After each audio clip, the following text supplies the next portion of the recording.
Good evening. My name is Ruth Easton. Welcome and thank you all for coming tonight. We're going to get started.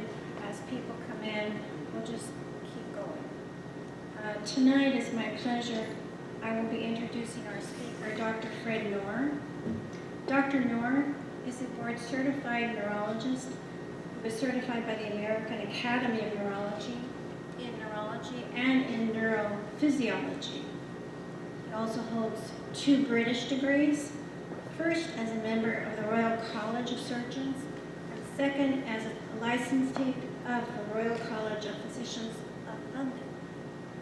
He completed his neurology training in the US at the prestigious Baylor College of Medicine before starting in private practice.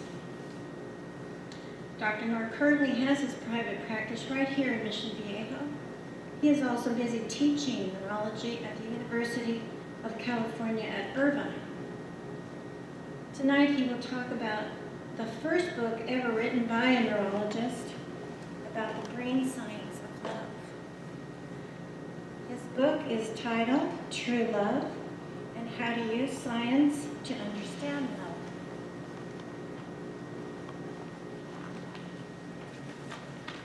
It is now my great pleasure to introduce our speaker, Dr. Fred Nour. Let's give a warm welcome to Dr. Nour as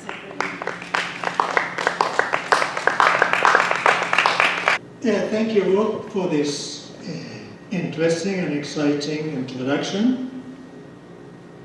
And we will talk about understanding love. And I'm sure a lot of people will wonder, understanding love? There's no way you can understand love. Love is magic that comes from heavens or from the sky to us. There's no way that we can understand love. What are you talking about? I probably came here, but I don't believe that it's possible to understand love. Even worse, I claim that I'm going to understand love and explain it by science. Science? What does science have to do with love? Science is a physical studying of different things in life. Love is not physical. Love is magic in the air. I cannot make myself fall in love with somebody or stop myself from loving someone. It doesn't have physical basis. There's no way to say it is based on science. You're just imagining that. And even worse, my name, and I'm a neurologist. A neurologist is a specialist in the brain. What does the brain have to do with love? We all have known for centuries that love comes from the heart for thousands of years. Every love song, every love movie, every greetings card have a picture of the shape of the heart. Love comes from the heart. You're the one guy who should be listening to a cardiologist, someone who knows the heart to explain to us about love. But I'm here to dispel a few myths about love. First one is, do we love with our hearts? Is it real? Is it not? Where exactly in our body is love? Is it, as people believe, in the heart for thousands of years? Or is it in our brain? Or is it both? Let's stop and think about it logically. If love is in the heart, then if somebody has a massive heart attack, loses 50% of his heart, he should lose 50% of his love to his family, his wife, and dear friends. Did this ever happen? Never ever to one single person throughout history worldwide. How could that be? If I say this is the source of the sound, then if somebody takes it away, the sound should disappear. If it comes back, it should come back. But if you damage the heart, love doesn't change. What about people that get a heart transplant? They get somebody else's heart. If love was in the heart, then it should be in love with a different person, because the love is in the heart. But that doesn't happen. Could it be in the brain? Could the brain have anything to do with love? I will tell you that yes, love comes from the brain. Not only that, the heart simply follows orders from the master, the brain. Somebody was walking in the street and saw a red car passing by, and a blue car trying to hit the rear end of it, and suddenly the engine, whoo, smoke, and the car flies by and it doesn't hit it. He concluded that, wow, this engine is smart. The engine identified the accident, the engine accelerated to avoid it, the engine is the one that does it all. You see someone you love, your heart beats faster, stronger, then it must be the heart that identified them, and that's why it was beating faster. Or if you go to the car, maybe it's not the engine, it's the driver, it's the brain that saw there's an accident pending, thought about a solution to accelerate as it is far ahead, and pushed the acceleration. And the engine responded to the demands of the driver. So is it the engine that's responsible for avoiding the accident, or is it the brain of the driver? It is the brain of the driver. It's the same with love. The brain sees somebody, identify them, get excited, send a signal to the heart, like the car driver pushes the acceleration harder. The engine responds, but it's not starting from the engine. So if we think when we see someone, we get excited and so on, it's not because of the heart, felt anything, the heart can't. It is because of the brain. And you have to remember, and I hope you live with that conclusion, that the heart has absolutely nothing to do with love. The heart is a blind, deaf pump that's just there to pump blood, and that's it. Gets command from the brain, go faster, go slower, stronger, whatever, but in itself cannot think, cannot decide, cannot do anything. You probably wonder, why would a brain specialist know about love? Doesn't neurologists usually see people with multiple sclerosis, Parkinson's disease, Alzheimer's dementia, other neurological disorder, but not love? How many people went to see a neurologist because of love? Never happened, probably never will. So how did I become an expert on the brain science of love? It really happened to me by accident. I started a support group when I was in Chicago in 1989 for multiple sclerosis, a disease that has nothing to do with love. And the disease normally affects at least 2 women to every 1 man. So 2/3 of the people attending were women, 1/3 were men. And then 1 year the meeting was going to fall on Valentine's Day.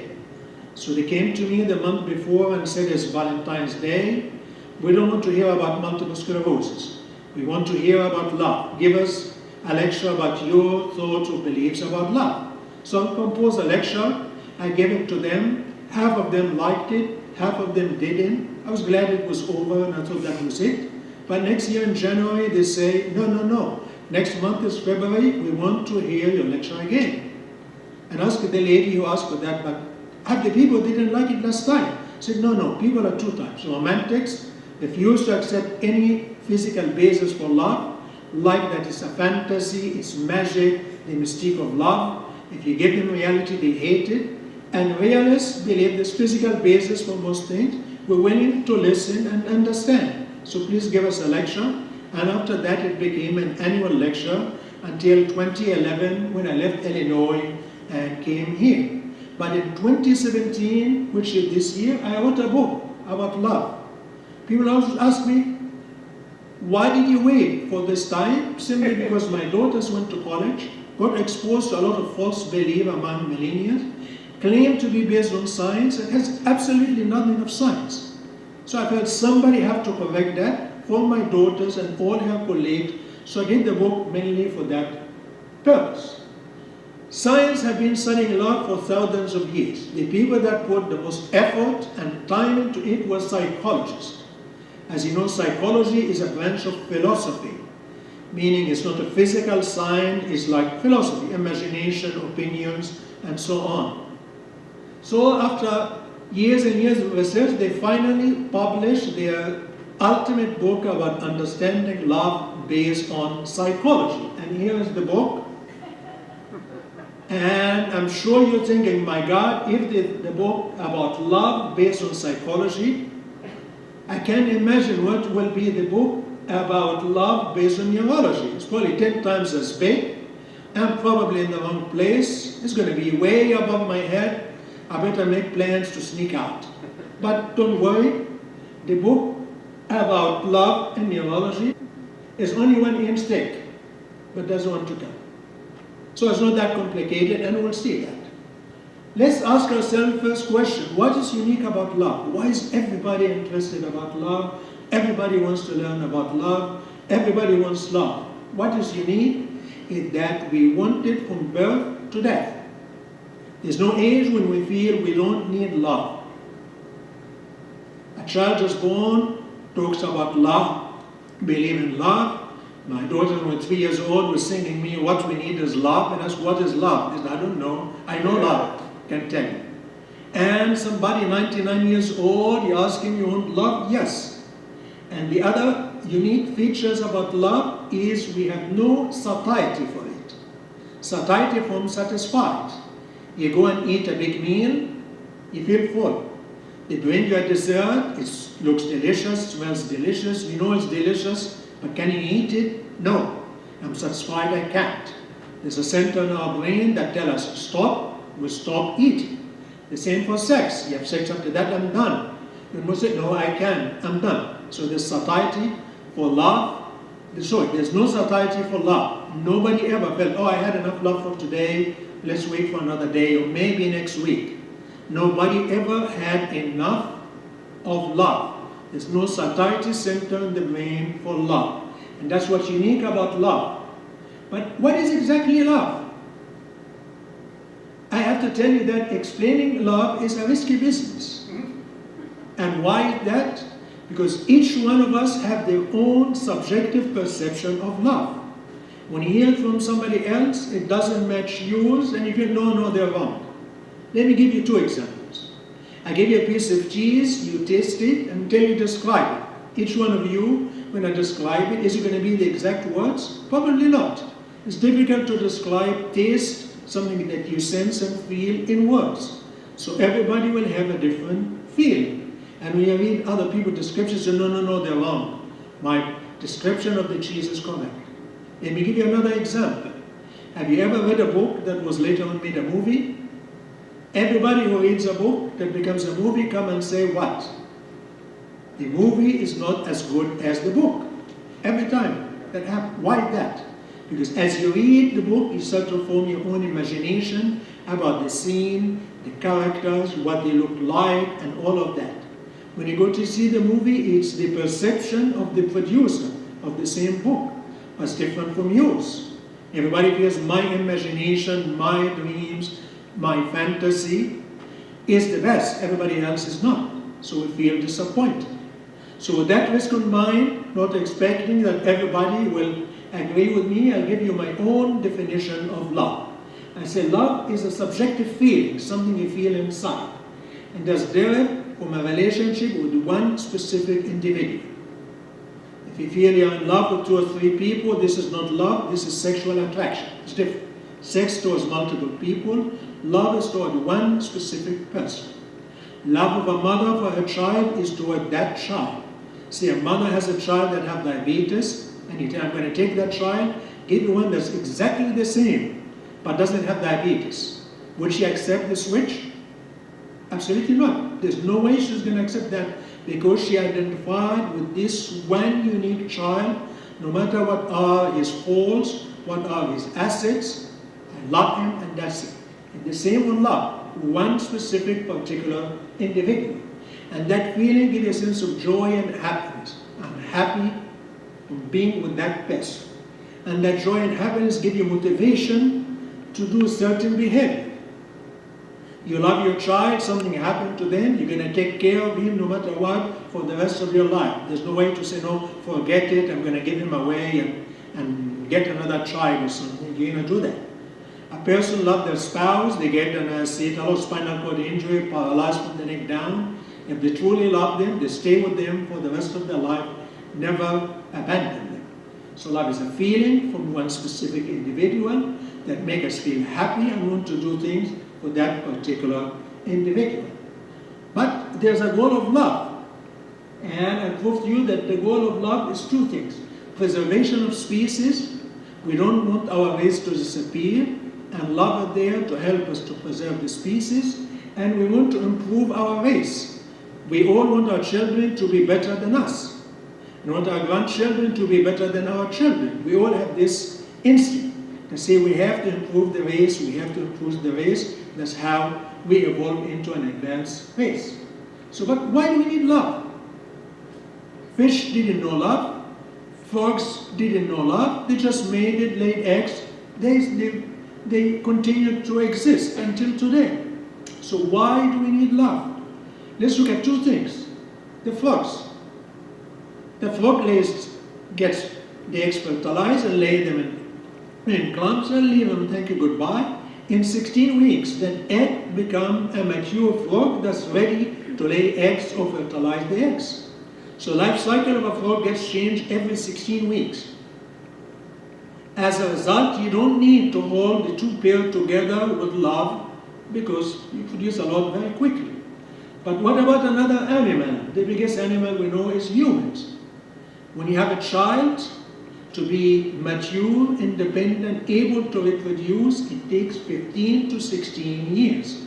So a mechanism have to evolve in our biology to get us to stay together until the child is mature enough and is probably better than us, so the species don't disappear and we can continue to improve our species.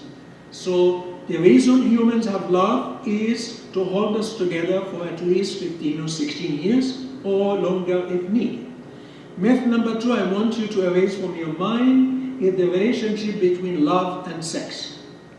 Some people wrote books, multiple books, they're usually sex researchers, and they claim clearly in one book they gave to my daughter, she gave it to me, page 370, that what? No sex, no orgasm, no flood of this cuddle chemical. They describe some brain chemicals. So it's the big O. That without the big O, a woman cannot distinguish a patient, sympathetic Mr. Right from self-centered Mr. Wrong.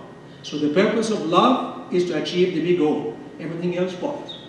Last, with orgasm, a man deposits seminal fluid, and that's in the vagina. But you say that contains chemicals that somehow will go from the vagina to the brain, can potentially push a woman over the threshold into falling in love. So the purpose of love, they say, is sex. Love is there for us to have a lot of sex. What about fish? What about frogs? They have sex. Why don't they have love? And others claim that first stage in love is lust.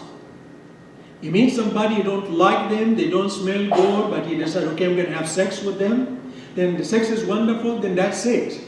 You're going to go to the next phase, romance. So you fall in love only with the people that give you big sexual excitement. No sexual excitement, you cannot fall in love. Love is for the purpose of supporting lust. Of course, it's a sex itself. And then after a romance period of time, you get attached to that person so you can continue to have the lust for a lifetime.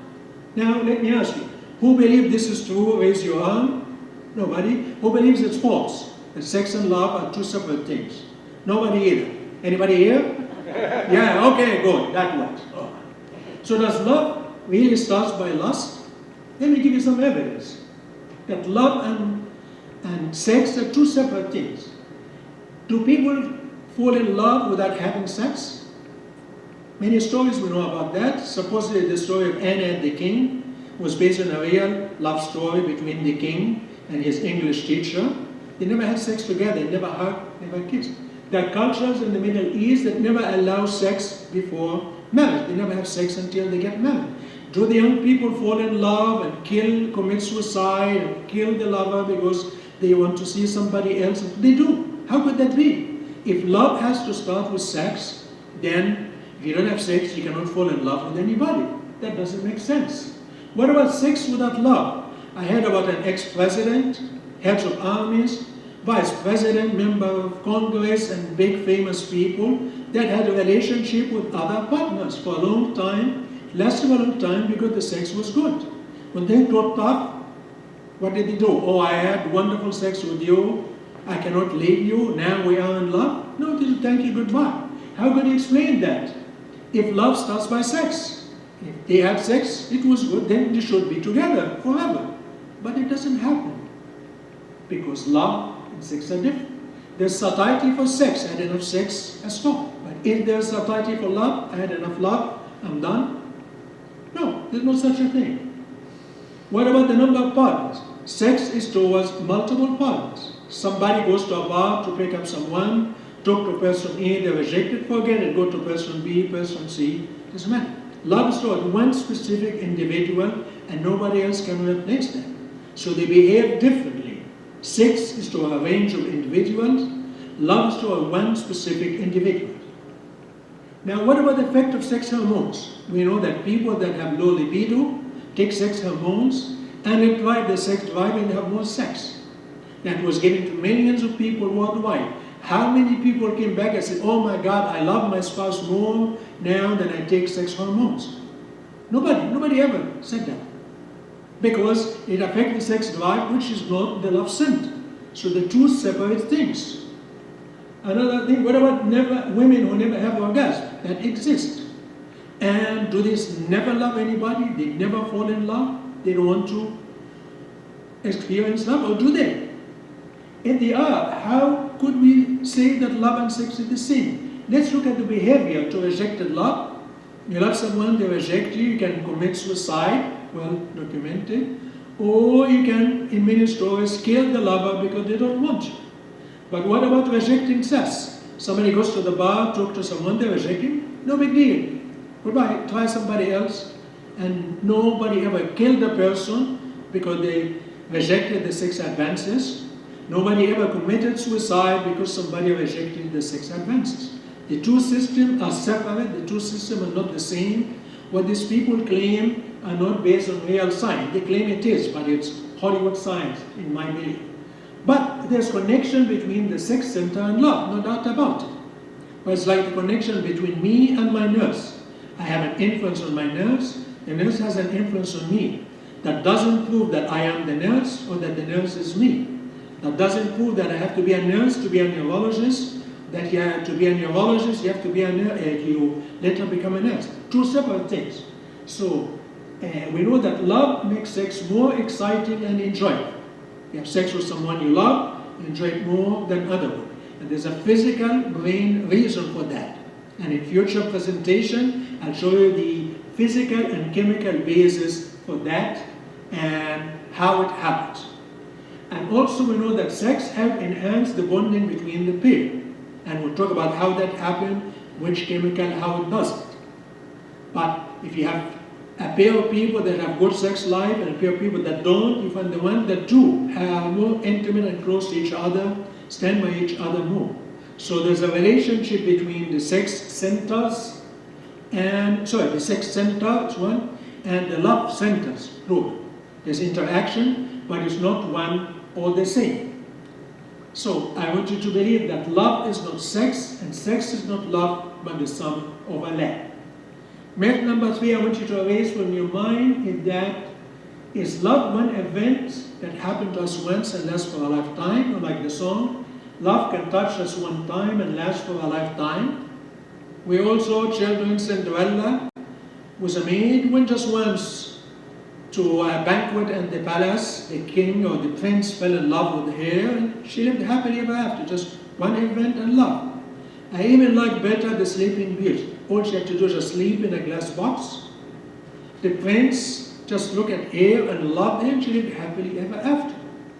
It's so easy, just one thing and that's it. And a lot of people sadly believe that. And I need to tell you, no. Love comes in phases. Like having a child doesn't happen bang like that. You have to be physiologically mature. You have to get pregnant. After 9 months, you have to go through labor. Then you have the child. It happens in phases.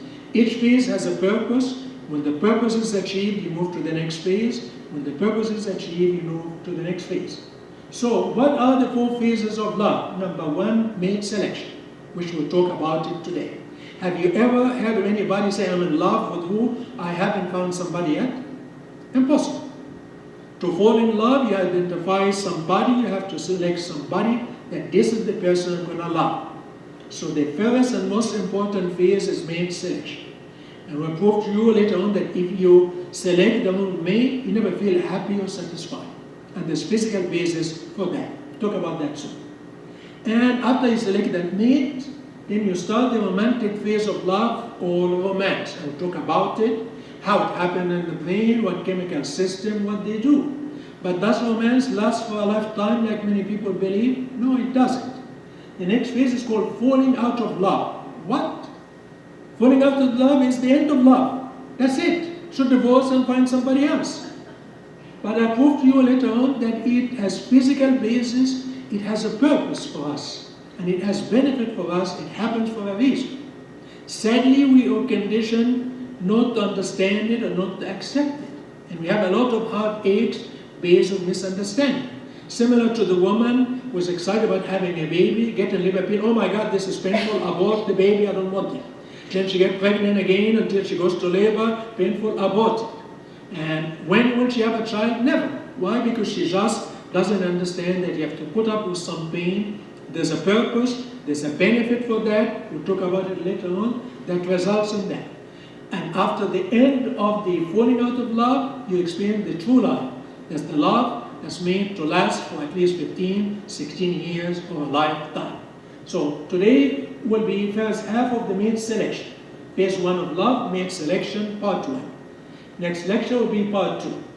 What is the goal of mate selection? Why do I want to select somebody and not another one? Same reason, preservation of species. I want to have someone who together we can produce a lot of children, so species doesn't disappear. If every 2 parents have 1 child, continue that, eventually we will vanish. So we have at least 2 or more. And the other one, we want to improve our species. And our biology was developed and designed to promote that. You have to remember that subjectively we want to feel happiness. We feel that love makes me happy. But happiness is not really the purpose. It's the bribe that the body gives us to encourage us to do that. I say the happiness is like a side effect of a medication. Your blood pressure is high, I give you medicine to drop the blood pressure, you don't feel it. You feel that you got dryness of the mouth. So you believe the medicine is to give me dryness of the mouth. It's not, to achieve something else. So the goal of mate selection is to preserve and improve the species, and in the process you get to feel happy. So to understand love, we need to understand some basic facts about the brain. So this is what I want you to know about the brain. It's not that complicated. Brains evolved in 3 phases. The oldest one is called the old, because the oldest part, reptilian from reptiles. Reptiles were frogs and crocodiles. And they have a brain structure, and that's responsible for survival. If you damage that part of the brain, the animal is dead. And this part is unconscious and involuntary. You cannot control it by will. You cannot sit down now and say, well, I need more oxygen, better make my heart beat faster. Oh, it's going too fast, I'm going to stop. You can do it. It's unconscious, it's automatic. Then later on with the birds, we added another part. It's intermediate in age. It's well defined, so it's called limbic brain. It's the emotional brain. That's when love started to happen. That's how we experience love. And that's also unconscious and involuntary. That's why you cannot make yourself love someone. You cannot make yourself stop loving someone. It's conscious, is automatic. Like you cannot make your stomach grow or stop it from growing. It does it on its own. You have no control over that. And the rest is the newest part, the new brain. That's what's huge in humans. And the thinking brain. I'm now talking to you using the new brain. You're listening to me using the new brain. The other part are there working, but we're not conscious of it. So this is the conscious and voluntary part of the brain. So let's look at different animals with different structures of the brain. This is a frog which has a reptilian brain. We see most of it is red, which is the survival part of the brain. A tiny little one here, the intermediate limbic brain, has only one thing, the sex center for sex drive. So frogs want to have sex, but that's it. They don't know love. And there's a little new brain to think, should I jump now, should I wait and jump later, should I jump to the pond or jump under the bushes? So what did that affect the frog? The frog survived. The frog reproduced. Frogs will choose a mate, and we'll see that based on certain criteria, and fertilize the eggs and lay the eggs. And then do they have love? They don't. No frogs ever takes a female frog or female frog take a male frog and stay together. When they mate, they go, have the act, and thank you, goodbye, 180 degrees. Next time they don't disfavor the other one. So that was the sex but no love. Again, I like to remind people again and again that everything is unconscious. Next part of the brain is the bird, which we see the development and expansion of reptilian brain. Old red limbic brain for survival. This huge one is a new part responsible for emotion, and the blue part, so the bird decides should I fly higher or lower to avoid this attacking bird. So what effect did the limbic system add to the biology and the function of the animals? It improved and added a new smell system, brand new one, called the accessory smell system. We have an old smell system from the days of the fish. Like I smell this is pepper, this is spice, this and that, this is perfume, and so on. Then a new accessory system, brand new one, developed with the intermediate limbic brain for people identification. If you have a dog and you go outside the door, don't make any noise, the dog inside will get excited, know it's you. How do they know it's you? They smell it. So it's evolved to identify people and is used for mate selection.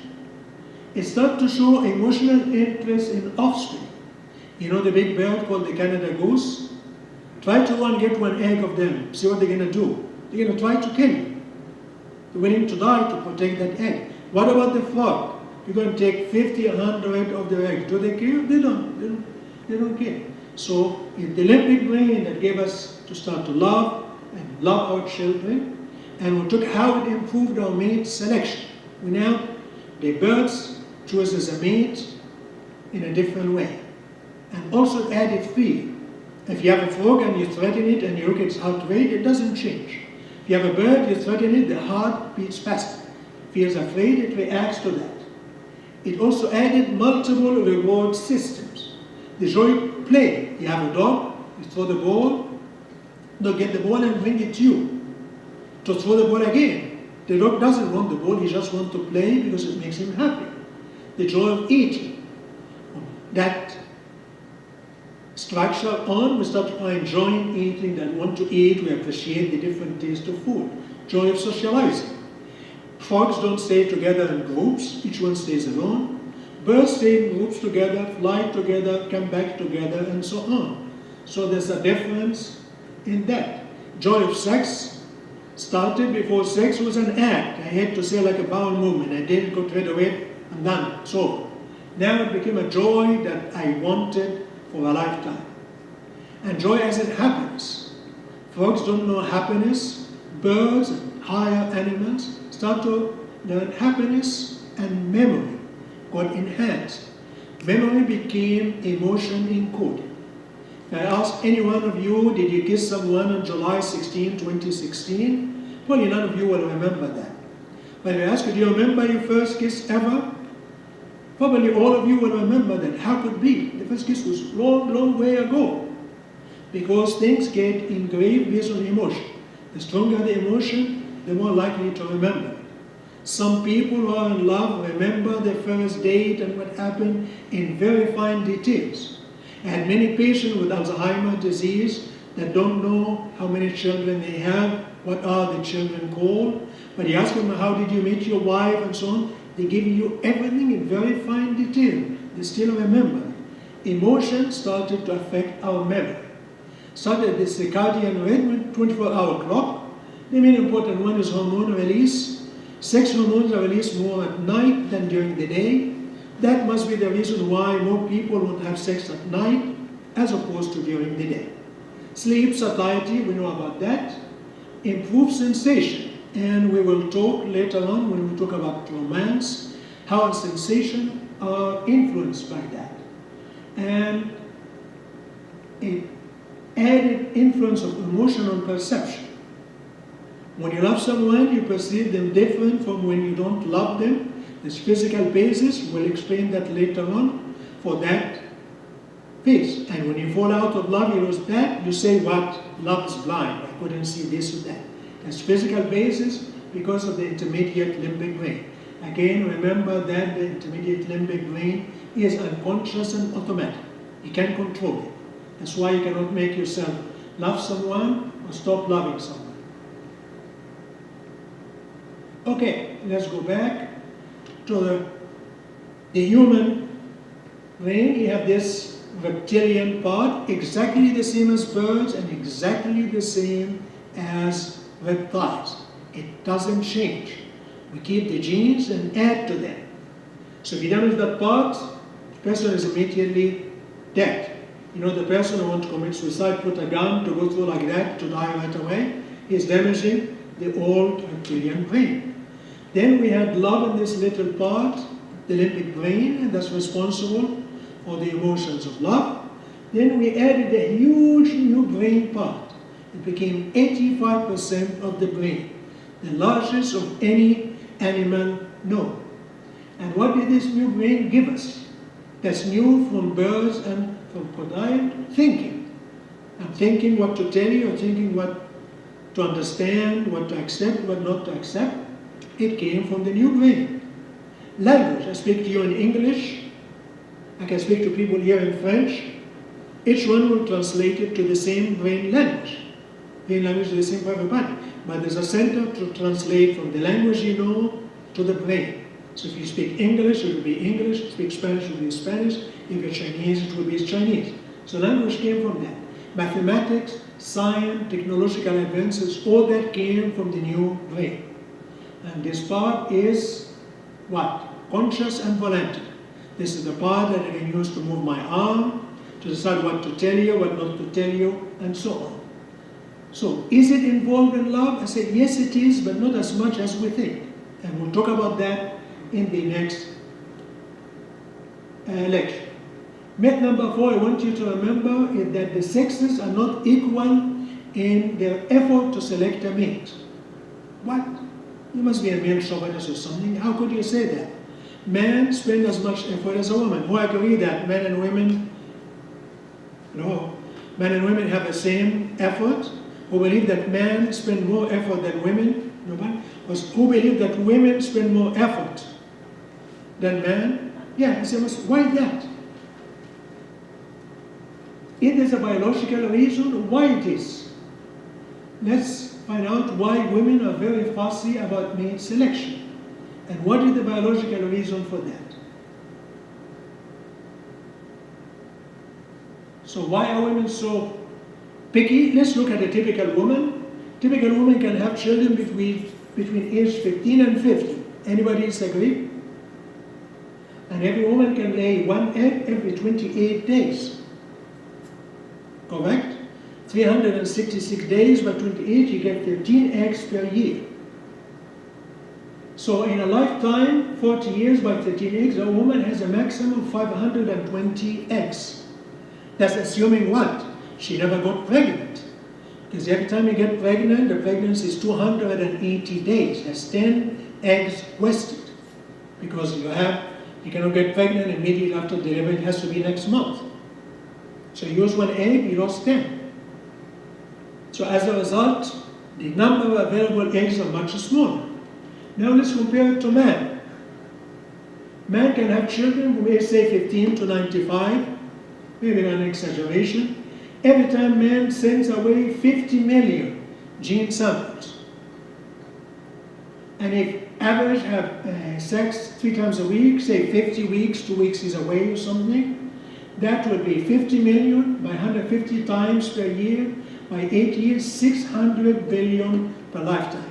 Say, no, you exaggerated, by age 70 is going to go down, okay, cut it by 1/3. 400 billion genetic samples. If a woman is going to retire and have $520, a man is going to retire and have, say, $300 billion. Is the value of the dollar going to be the same, or is it going to be totally and completely different? It's going to be totally, completely different. Do you have evidence for that? Do you have any scientific evidence to suggest that? Let's look at men. How do men select a mate? They struggle to find the perfect woman and so on. Then they give her their genetic sample. What do you do after that? Nothing. There's nothing else they can do. But is it the same for women? Women will do the same. Will select a male called pre-coital, like before, like prenuptial agreement. Coital meaning coitus or sex intercourse. So she selects the mate that she's going to have sex with him. So is she done with her valuable golden egg, very few of them, and each one is worth a lot? No. She selects during intercourse. What? He gave me the sample, that's it. How could it be possible? Well, she doesn't put the egg in the vagina right next to the sperm to get fertilized. She moves it as far away as humanly possible, put at the end of the fallopian tube. So these 50 million little guys have to run through the vagina, the thick mucus of the cervix, the uterus, guess which one of the fallopian tube, go all the way to find that egg. If we imagine that we enlarge the size of the sperm to be the size of a human being and enlarge the distance proportionately, it would be about 50 to 60 miles. So this mean woman to select a sperm make 50 million guys run a marathon from here to downtown Los Angeles. So what? The absolute healthiest, fittest, smartest, la crème de la crème, will be rewarded by fertilizing his egg. You see how she's much more fussy and picky than the man? Okay, is she done yet? Now the egg is fertilized. Who believes she's done? Raise your arm. Who believes she's not? Raise your arm. No. What else can she do? How can she select after coitus, after sex, after the egg is fertilized? Does the woman continue to select? Yes, she does. Sorry, honey, I'm not done selecting yet. What? You're already pregnant. No. I have a mechanism to monitor the baby and its genes. And if the baby genes are defective, I don't want to waste 10 more eggs on that. That's a waste of time. Each egg is so valuable. I'm going to have a spontaneous miscarriage. When as physician we look at miscarriages, we find 85 to 90% of all of them have defective genes. So somehow the woman's body, by a mechanism that we still don't know how, monitor that, and it's going to be not successful, get rid of it. I want to preserve the species, I want to improve it, that's defective, I don't want it, get rid of it, and next month I can try again, so save 8, 7 eggs or something. So the woman does select even after coitus, and there's evidence that there's a big biological difference. It's very important for men and women to understand that. Sometimes we don't. Let me give you 2 examples here about the difference. Who believe, if you close your eye, there are more men here than women? Nobody. Who believe there are equal number of men and women? Nobody. Who believe there are more women here than men? Everybody. Why that? Because it's vitally important. You have to achieve that to feel happy. If you don't feel happy. Let me give you another example. Who believe that women cheat more than men? Nobody. Who believe that men cheat more than women? All the women raise their arms. But stop for a second. Isn't every affair between one man and one woman? How could there be more men than women? It's literally impossible. But why do women in particular are agonized and destroyed and totally demolished by that? Because of the golden egg. You're threatening the most valuable thing I have, my golden egg. How dare you do that? I can't take it. So there's a big difference in behavior between men and women for that. Let's look at how it evolved through the different species. We look how the old reptilian brain selected a mate before you mate with them. See how the intermediate limbic brain added to mate selection. And let's look at the new brain and how it added to the new selection. So here is the old reptilian brain. Most of it is red, like in the frog. And what the frog behavior? The frog is proven to use vision to select a mate. They put different frogs in different sizes, and every time the female frog, and you notice who chooses? The female. Why that? Because her egg is so valuable. She cannot just risk it with anybody. There are few of them. And she will choose the one with the biggest body. Why is that? Because he is healthy, so he's going to have healthy children. She wants to preserve the species. If he's bigger than her, then maybe the children will be healthy. And she wants somebody with a large body, then she even goes and does something else. She checks the mating pouch. The bigger it is, the more sperm will be stored. The more children I have, she chooses that one. So if you put frogs in the same size but different pouching size, she goes around, smell or however does it, and select the one with the biggest one. What if you put identical frogs? How does she choose next? They all make a sound, and she chooses the one with the deepest voice, and we know deep voice comes from more sex hormones. She would have more children. She's choosing the best opportunity, the best option to have a very healthy child that's hopefully better than her and him. Now, what about the birds with these huge new things? How do they choose?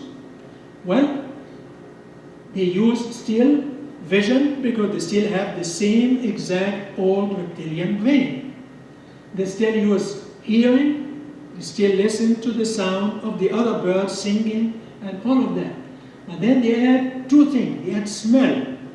Birds and up from birds start to use smell to identify matching mate and in-matching mate, and it is extremely important. And then it added the emotion of love. So emotion of love started from birds and up. All animals below that did not have the emotion of love. Let's talk about smell or the accessory smell system. You have a smell system that smells something called pheromones.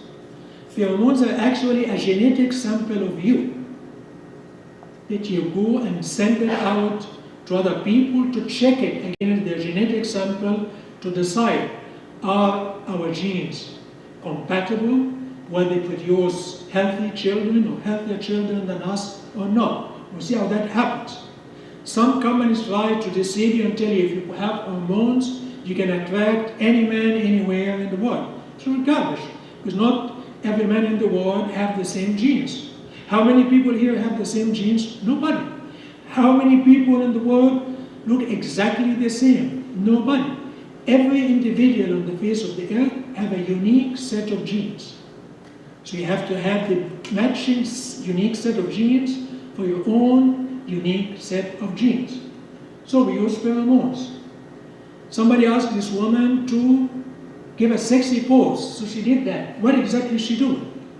She's exposing the part that releases a lot of pheromones. So many men will smell it, match the genes, we'll see how that happens, and select her as a mate. But it's a myth that every man will be attracted to that, and we'll find out later how. So how is smell chosen? We know from different genes. We have about 15 genes we know that involved in love. Maybe in the future we'll have a whole lecture about genes and their effect of love. But I'll give you just one example. There's a gene we have that's responsible for MHC, major histocompatibility complex. Don't worry about that. It's for checking the immune system for you and the immune system for the other person to look at the health of the immune system of the children. So they did an experiment called the Tshirt smell test. They had few shirts worn by men. For simplicity, say 2 shirts. Were given to few people, say 2 women. The women never saw the man, never heard their voice, never know anything about them. People never met. You give woman A, T-shirt A, wow, it smells good. T-shirt B, no, I don't like, it smells bad. You go to woman B, give her the same 2 shirts. Oh, T-shirt A is terrible, I don't like the smell. T-shirt B, oh, that smells good, I like it. Took tissue samples of the male, tissue samples of the female, looked at the genes, and mixed the genes together to see what will be the health of the infant, the product of that. And guess what? Woman A, when her genes are mixed with man A, will produce healthy children. And when woman A mixes her genes with man B, who has different genes, of course, from man A, the children will not be healthy. So her body somehow tell her, no, no, no, that's not a match. Stay away from him. Woman B have different genes, have different genetic code. Her genetic code will match with A will produce unhealthy children, so she doesn't feel she likes them. While woman B with man A have matching genes, so we select that. So we select mates unconsciously by smelling them. And that's a liability for dating syndrome. You cannot smell. Liability also for the sleeping beauty. She was in a glass box. You couldn't smell her. Let's look at another study that was more interesting. Some people are married and happy, never feel the need to cheat on anybody else. Some are not. Neither party is happy. They go and cheat with other people. So they did the same. Got tissue sample from the couple that never cheat. Look at the children. They're very healthy children. The genetic mix produces very healthy children. That's why each one feel biologically satisfied. I'm happy. Unconsciously, I'm satisfying and meeting my duty in life. While people that were cheating on each other, they take the genes and match it, and it doesn't produce very healthy children. And when they look at and see who they cheated with, the other person they chose, their gene match with theirs will produce healthier children. So if we find somebody with a matching gene, we feel happy, satisfied, content, we feel it's a successful relationship. If it is not, no matter what you do, you're not going to feel satisfied, you're not going to be happy. And that's very important to know.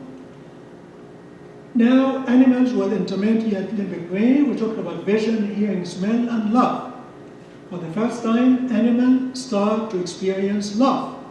Let me give an example of YouTube, you should watch that. You know the female is called peahen, the male is called peacock. Again, who chooses the female? Because her eggs are very valuable. She looks at all the males and finds the one with the biggest feather. Biggest feather meaning healthy body, because the body is the one that makes the feather. They have some eye spots, the one with the most of them, because it reflects health. But then, that's it, that she go like the fox, say, okay, let's do it, then thank you, goodbye. No, she doesn't. She starts the so-called the mating dance. She'll go towards him, select him, and then move away. And he tried to chase it, she runs away from him. Chase again, runs away from him. She wants to be assured that he is serious, he is committed, that he really, really wants her. She's trying to separate sex from love. And so many of you as human do the same behavior. So that is the evolution, the beginning of love. Now, human, what do? We use vision.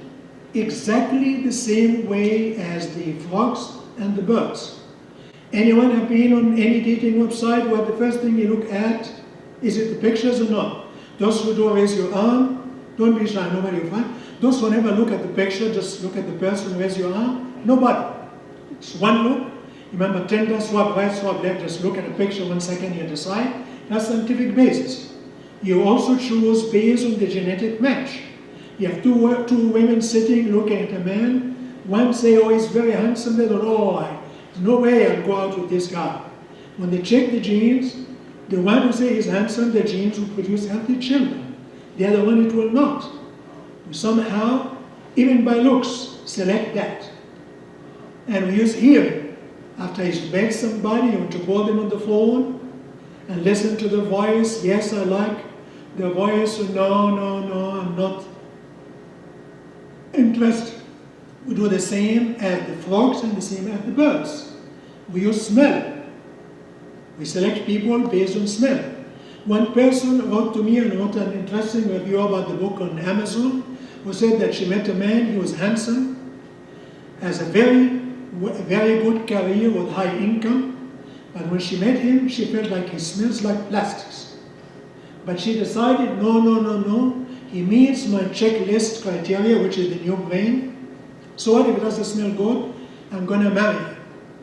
And she married him and had to always give him his bag so she doesn't smell, the so-called smell like plastic. And later on it failed. She said, finally now when I read your book, figured out why from the first time I saw him, I felt he doesn't smell right. It's my body telling me, this is not your genetic match. Stay away. But we allow the new brain to override the genetic abilities when the new brain is not able to check the genes. Now love, we start to evolve love to select people on an what? Unconscious, involuntary level. You don't go and say, oh, he had this and that, I'm going to fall in love with him, and you do that. Or he's not, you're not going to fall in love. Love is unconscious, automatic, spontaneous. Talk about it more when you talk about falling in love.